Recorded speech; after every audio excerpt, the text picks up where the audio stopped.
महाप्रभु जगन्नाथଙ୍କ अपमान महाप्रभु श्री जगन्नाथଙ୍କ मूर्ति समुद्र कूल भासिबार दृश्य एवं सोशल मीडिया रे भाइराल हेबारे लागिछि।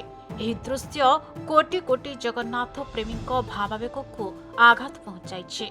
समुद्र भितरे महाप्रभु जगन्नाथଙ୍କ विग्रह अति दयनीय अवस्था उद्धार होइछि।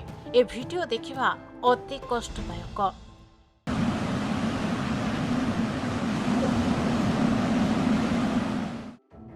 सोशल मीडिया रे भाइराल होउथबा भिडियो रे महाप्रभुଙ୍କ एक विग्रह समुद्र रे भासुथबा बेले किछि युवक उद्धार करे एहाको कूलକୁ आणुछन्ते। पानी भितरु आणुथबा बेले आउ किछि पर्यटक माने सेल्फी नेउछन्ते। एठी प्रश्न उठुछि कि किए विग्रह को एमिति समुद्र रे विसर्जन कला, दारु ब्रह्म को पानी रे काहीकि छाडिला। जदि समुद्र रो उद्धार होला तेबे तांको संपूर्ण सम्मान भाबे काहीकि न्यागलानी। पुरीरू अंशुमान जेना को रिपोर्ट, खबर ओडिशा।